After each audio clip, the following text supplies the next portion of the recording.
myself Rakesh Sharma from Infineon Technologies.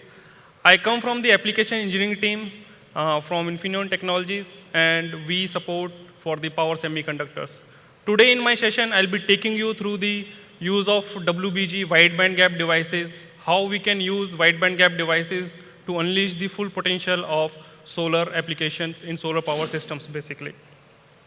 So today's agenda will be covering, I'll tell you about Infineon Technologies, how Infineon has become a leader in the industry for power semiconductors, and why to use the wide band gap devices in your applications, whether it's specifically talking about solar or in the overall as a renewable energy. Then we'll be seeing some market trends, what are the application trends happening in the industry, and then going forward, I'll be taking you through the brief of CoolSiC, the devices in WBG from Infineon, the gallium nitride devices, then followed by a short summary. To start with, about Infineon Technologies. So we are the global leaders in power semiconductors, be it an automotive application, be it a power application or industrial applications. We also stand at the under the top 5 leaders of the industry in the MCU portfolio. We are a family of 58,000 employees, more than that. And our team, the core strength is the design, the R&D teams. So we have around 69 locations worldwide where our, the core design team and the technology advancements are happening. We also have 17 advanced manufacturing facilities and 2 recent ones also there I'll show you. And we have very much around 5 qualified suppliers for the wafers and the ball suppliers so that we can enhance the production units of our wide band gap devices and the regular silicon devices as well.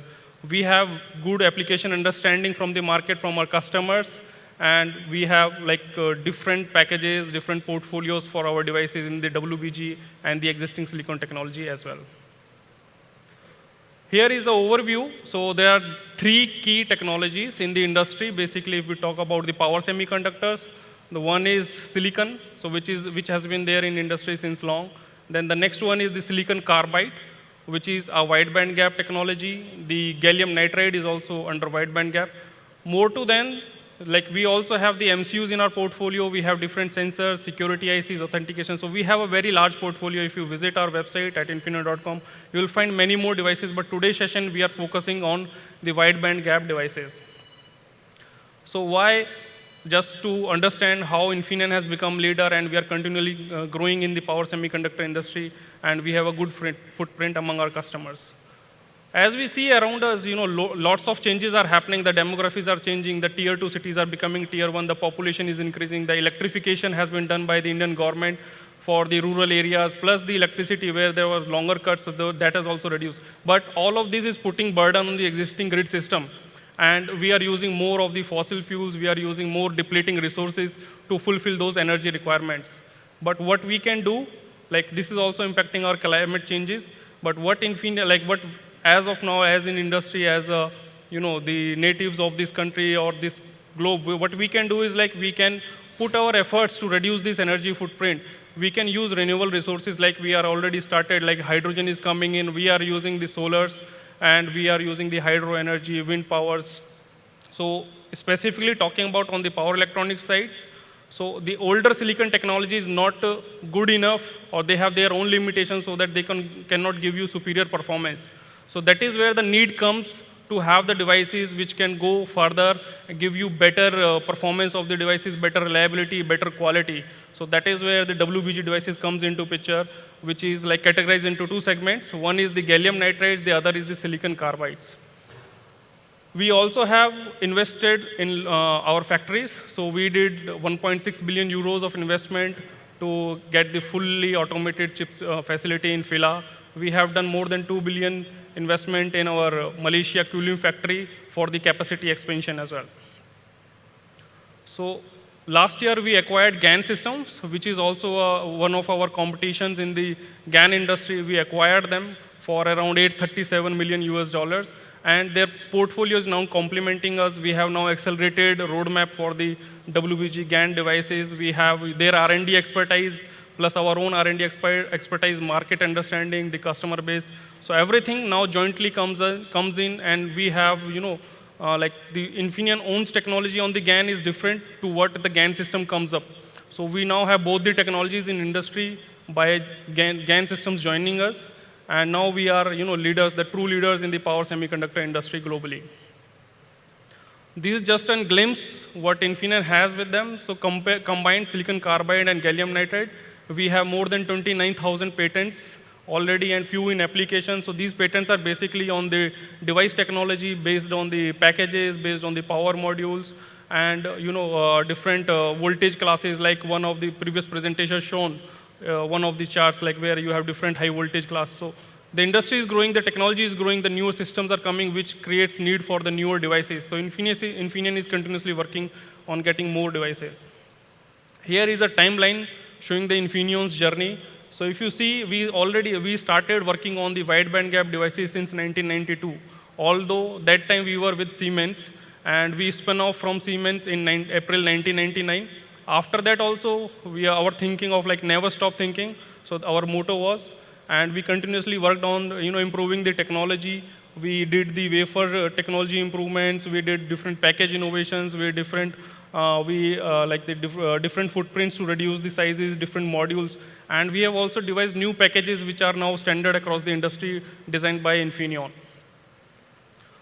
Now you have understood like what is Infineon, what are wide band gap devices. I'll let you know, because most of you must be thinking like he's talking about WBG, what is it? So basically, all these three materials are categorized here. So the silicon carbide, and the gallium nitride. So the silicon carbide and gallium nitrides, why they are called wide band gap devices? Because the band gap between the conduction and the valence band is higher. So this higher band allows for high breakdown fields, which helps in, this high breakdown field helps in reducing the footprint of the devices, improving the figure of merits. Basically, figure of merits are the key parameters of the device, the RDS on voltage class, the gate charge, and other many things. So you have multiple figure of merits which can be improved using the wide band gap devices. If you see the thermal conductivity, which is higher for silicon carbides, it's almost like 4 times of this regular silicon MOSFET, even the GaN. What this implies is that the thermal conductivity, like this device, silicon carbide specifically talking, so they can operate at higher temperature in harsh conditions. So basically, you can have higher current output at lower thermals in bigger systems. So basically, your renewables and solars are going into outdoor applications, and they are operating under harsh conditions. So therein, silicon carbide for high power systems are a good device to go with.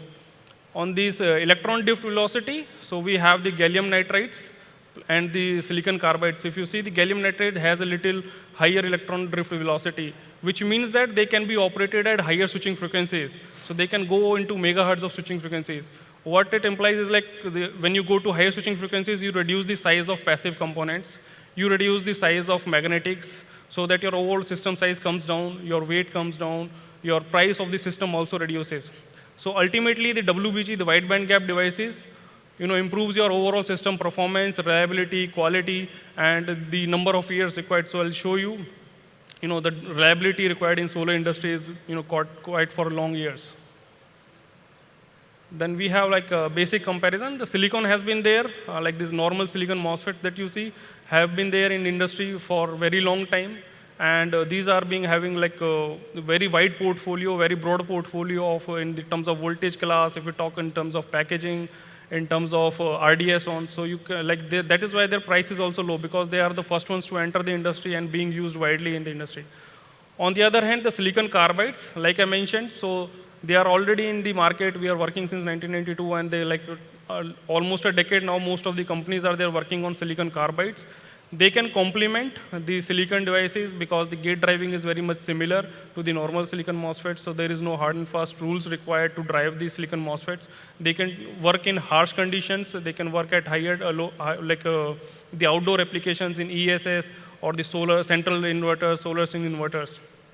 On the gallium nitrides, the requirement where you need smaller systems, like in your microinverters, your power optimizers, the size needs to be reduced because it is being put under the panel. So therein your gallium nitrides can come into picture. You can operate them at hundreds of kilohertz going up to megahertz without any issue on the performance. Next, I'll take you through the marketing and the application trends that we see. So if you see, for the current fiscal year, it's already estimated that there'll be market of 2,720 megawatts in this current fiscal year. And it will continue to grow at a CAGR of 8.2% until 2033. and it has already, like, it's expected that it will cross the valuation of 330 US dollars, million US dollars by 2033. If we categorize in terms of power rating, 1 to 5 kilowatt, the single phase string inverters holds the major market share at 40%, and the other categories like more than 5 watt, 5 kilowatts, and beyond 20 kilowatt are the three phase systems, which holds lesser market and like around 60%.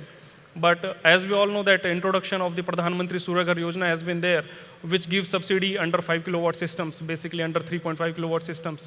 So therein we see that the trend is like by 2033, the ratio will change. The 1 to 5 kilowatts inverters in single phase will increase to around 70-80% of the market share, and the three phase may reduce over the time. Here, the application trends.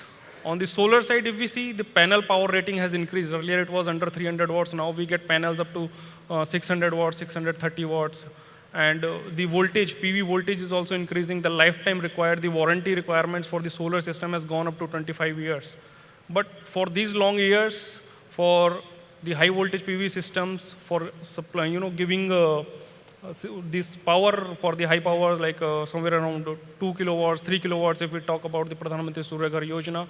So that is in the solar trends. But how to achieve this reliability? Because the existing silicon materials are not offering that much quality, the efficiency, the performance over long duration, over the long run. On the other side, the ESS trends. So in ESS, now we see like the solar is already there, charging the batteries. Now people are asking to integrate the EV chargers also, so that EVs can be integrated into the, like wherever the ESS systems are, so they can give facility to charge the electric vehicles also. And the PV voltage is increasing. So this high capacity, high power in ESS, plus the long duration reliability required in solar systems being offered by use of WBG, the wide band gap devices. The key factors is that you can operate wide band gap devices at high switching frequencies, which can give you high power density, basically reducing your overall system size. So the other thing is that the system cost reduction. So when your size reduces, your heat sink, casing, magnetics, capacitors, all these reduce. So your overall BOM cost comes down. It gives you higher reliability. As we have seen, the CoolSiC is can operate in harsh environments at high temperatures without any issue, giving you superior performance over longer years. You have the operational expenses, since you have this reliability, the low power density, ease of installation. So your OPEX, the operational expenses, reduced by 50%, and you have savings on the CapEx as well. Your bill of material is saved. You have better reliability. Plus, since the weight comes down, so shipping the large quantities is also becomes cheaper. Then we have the segregation in terms of the applications. If you see here on the x-axis, we have the switching frequency. On the y-axis, we have the power. So the existing silicon devices are majorly catering to all the applications, and the silicon carbide in the orange, it's now getting on with the silicon. So they can complement silicon, like I mentioned earlier also. They are easy to drive, and they can also have the similar, characteristic, but with better performance than normal silicon MOSFETs. On the other hand, the gallium nitrates, they can operate in low to mid power with high switching frequencies, like in your PV invert, power optimizers, and your charge controllers. Here are some examples from our customers. So you can see the size reduction. So in this, like the chargers, the micro inverters, the size have been reduced. So the solar string inverter, that's a classic case. If you see, earlier we were able to achieve only 100 kilowatts in a weight size of 1129 kgs.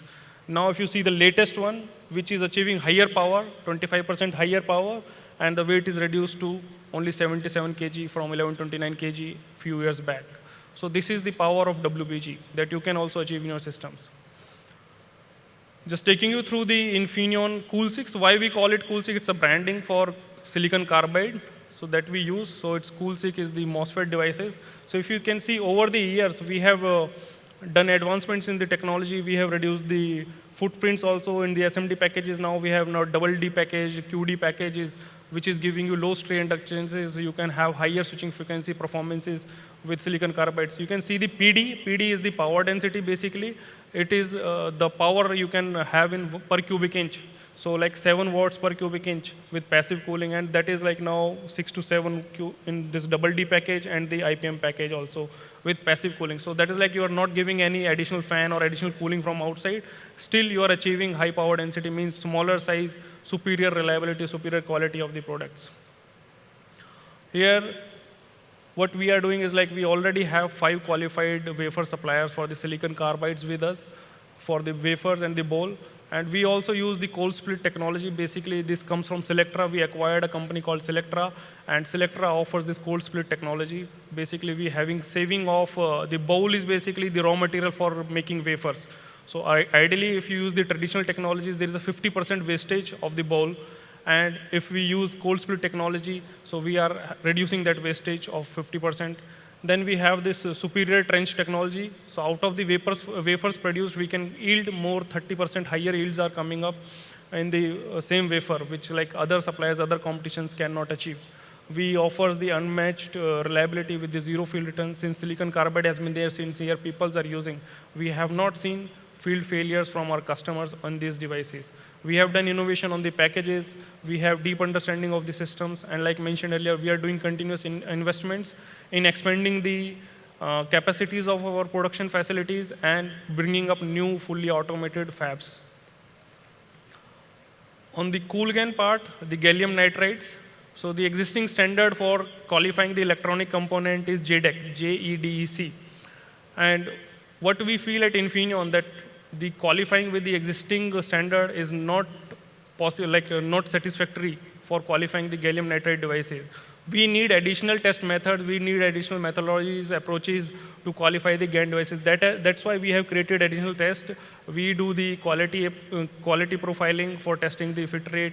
We do reliability investigation on the wafer level. We do degradation models with the accelerated live testing for the field failure or the failure in time, and identifying the MTTBF models for these GaN devices. So ultimately in industry, we are the ones who are doing extended testing on the device level so that our device, when it goes into a system, it does not fail, but rather than it gives you higher and long-term reliability, superior performance. So these are few devices in the cool GaN. So we already have the MOSFETs in cool GaN in our portfolio. This bidirectional switches also come. So wherein the applications you need the EV charging bidirectionality. So therein these devices can come into picture so they can operate in both the directions for giving the bidirectional to the system.